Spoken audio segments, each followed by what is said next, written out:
अगर तूने कभी उसके नाम को सिर्फ मनोरंजन समझा है तो आज तुझे चेतावनी है। यक्षिणी कोई कहानी नहीं, वो एक शक्ति है जो आत्मा को वश में कर सकती है। और अगर तूने उसे बुलाया तो या तो तू अमर होगा या मिट जाएगा बिना शोर के। उसकी आंखें तेरे मन को पढ़ती हैं और उसकी मौन सहमति से तेरी किस्मत बदल सकती है या जल सकती है, बस एक पल में। तू तैयार है? क्या तुम जानना चाहते हो उस स्त्री का नाम जो न देवी है न दानवी, लेकिन जिसे देखकर खुद देवता भी शांत हो जाए?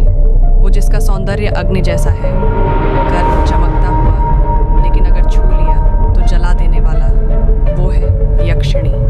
वो कोई आम स्त्री नहीं, वो एक चेतना है, न धर्म से बंधी न नियमों से। उसकी उपस्थिति में हवा भारी हो जाती है, दीपक बिना हवा के भी डगमगाने लगते हैं, और मन वो खुद अपनी पहचान भूल जाता है। तंत्र कहता है यक्षिणियाँ 36, 64, यहाँ तक कि 108 तक होती हैं। हर एक यक्षिणी की शक्ति अलग, स्वरूप अलग, और उसका स्वभाव अग्नि से भी अधिक अनियंत्रित। कोई मोहिनी जो नज़र से वश में कर ले, कोई भयानकी जो शत्रु को छूकर राख कर दे, कोई रति जिसकी हंसी से आत्मा तक कांप जाए, कोई स्वर्णमाला जो सोना और वैभव दे दे। लेकिन ये सभी शक्तियाँ उसी को मिलती हैं जो अपनी आत्मा को साधना में भस्म कर चुका हो। ये कोई पूजा नहीं, ये एक परीक्षा है। यक्षिणी की साधना जीवन की आखिरी परीक्षा है, जहाँ या तो वरदान मिलता है या विनाश। जिस रात अमावस्या हो, जब चारों ओर सन्नाटा पसरा हो, जब सारी दुनिया नींद में डूबी हो और तू एकांत में दीपक जलाकर बैठा हो, वहीं से शुरू होती है यात्रा यक्षिणी के द्वार तक। दीपक की लौ जब स्थिर हो जाए, मंत्र जब सांसों के साथ जुड़ जाए और शरीर का स्पर्श भी खो जाए, तब वो पहली बार दृष्टि देती है। एक आभा, एक स्त्री, एक आकर्षण और एक आग, सब कुछ एक साथ। तू उसे देख नहीं सकता, पर वासना बाकी है। वो सौंदर्य नहीं दिखाती, वो तेरी नीयत को पढ़ती है। अगर तेरे मन में इच्छा है तो वो गायब हो जाएगी, लेकिन अगर तेरे मन में समर्पण है तो वो प्रकट होगी और कहेगी अब तू मेरा है।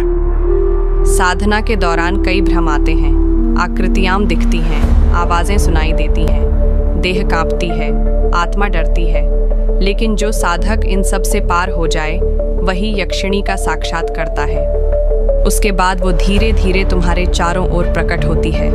उसकी चाल में लय होती है, उसके वस्त्र हवा में तैरते हैं, उसकी आंखें किसी गहरे कुएं जैसी, जिसमें झांको तो खुद को भूल जाओ। लेकिन यहाँ से शुरू होती है असली साधना। अब उसे सिर्फ देखा नहीं जाता, अब उससे संवाद होता है। पर वो भाषा से नहीं बोलती, वो चेतना से बात करती है।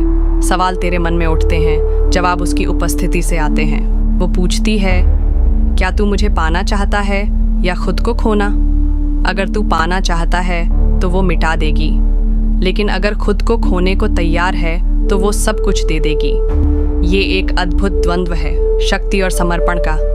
और यदि तू सफल हुआ तो तेरे शब्दों में वशीकरण होगा, तेरे स्पर्श में ऊर्जा, तेरे मौन में आदेश, और तेरी दृष्टि में ऐसा सम्मोहन कि ये संसार तेरे इशारे पर चलने लगे। लोग तुझे रहस्य कहेंगे, कोई कहेगा सिद्ध, कोई तांत्रिक, कोई पागल, लेकिन तू जानता होगा कि तू किससे जुड़ चुका है। यक्षिणी तेरे साथ रहेगी, हर क्षण, हर श्वास में एक ऊर्जा बनकर। पर ध्यान रहे, अगर कभी तूने उसकी साधना अधूरी छोड़ी या उसका अपमान किया, तो वही शक्ति जो तुझे आकाश तक पहुंचा सकती थी, तुझे धरती से भी नीचे गिरा देगी। यक्षिणी प्रेम करती है, लेकिन उसकी प्रेम भाषा तांडव है। वो कृपा देती है, लेकिन कृपा की शर्त है संपूर्ण समर्पण। अब फैसला तेरा है।